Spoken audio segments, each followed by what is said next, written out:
We had a great fortune this session to make impactful decisions in our subcommittee that will affect and impact positively all of Texans.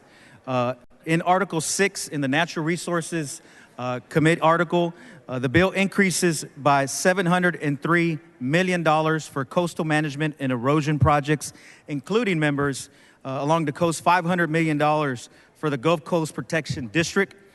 That includes, again, $500 million for the Gulf Coast GCPD to provide grants and non-federal matching funds so that we provide protections along the coast. It also includes about $45 million in Coastal Erosion Response Fund, which is funded in part by a 2% hotel tax on coastal counties in the area. These dollars are utilized throughout the Texas Gulf Coast. The bill also increases by $650 million in general revenue for flood infrastructure and rural water projects. An additional $350 million in GR for the Flood Infrastructure Fund, and $304 million in all funds for the Rural Water Assistance Fund, technical assistance for rural water infrastructure projects, and 13 new FTEs for these new water infrastructure projects. Members, the fifth has funded projects from El Paso to East Texas to the Panhandle down to the RGV. The bill also provides $387 million in sporting goods sales tax transfers for state park and natural areas operations and maintenance, and for new park acquisition during the next biennium. This bill also increases $70 million in direct appropriations for parks since the last session. And members, this was due in part to Texans using state parks during the pandemic. Moving to Article 7, members, in the business and economic development arena, the bill provides about $5 billion, members, $5 billion in all funds for highway project planning, right-of-way acquisition, construction, and maintenance at the Texas Department of Transportation. That includes, members, $2.5 billion in federal funds and $2.5 billion in other funds.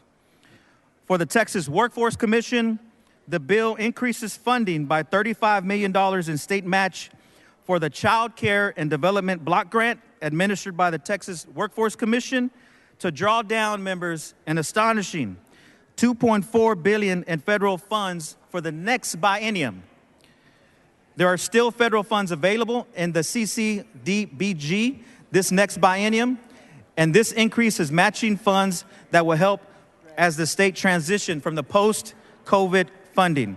So these dollars for child care are drastically needed for working families. The bill also increases funding by $60 million, members, for the skills development and job and education for Texas and apprenticeship programs. That constitutes about $35 million for the JET program, the Job and Education for Texas, and industry-recognized apprenticeship programs, and an additional $25 million for skills development.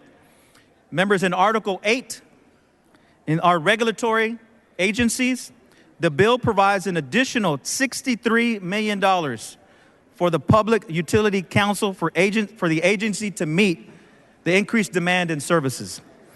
GR and GRD increases include, members, about $10.4 million and 23 new FTEs to fill vacancies, for office redesign, and for operational costs. The bill also includes $5 million for additional salary increases, $1.9 million for a new data analysis team, and about $500,000 for a new Office of Public Participation for public outreach and education. Finally, members, I want to talk about the people that take care of Texas, and it's the state employees that work throughout all of our agencies, let alone in Articles 6, 7, and 8, but through all the agencies that will get a raise in the base bill. But what we did in Articles 6, 7, and 8 was provide more raises for those folks in IT and staff salaries to meet the increased demand for people that are moving to Texas, but also utilizing the services that we have here at all these state agencies. As I close, members, I want to thank Chairman Bonin and all the Articles 6, 7, and 8 subcommittee members that participated throughout the process in a very positive way.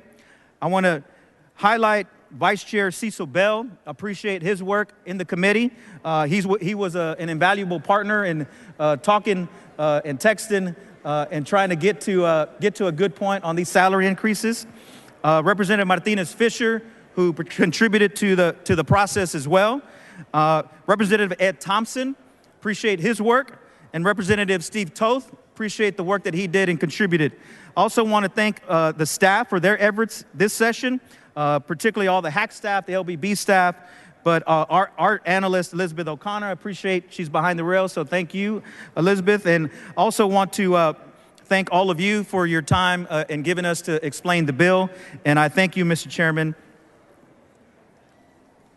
for the opportunity to lay out this portion of a bill.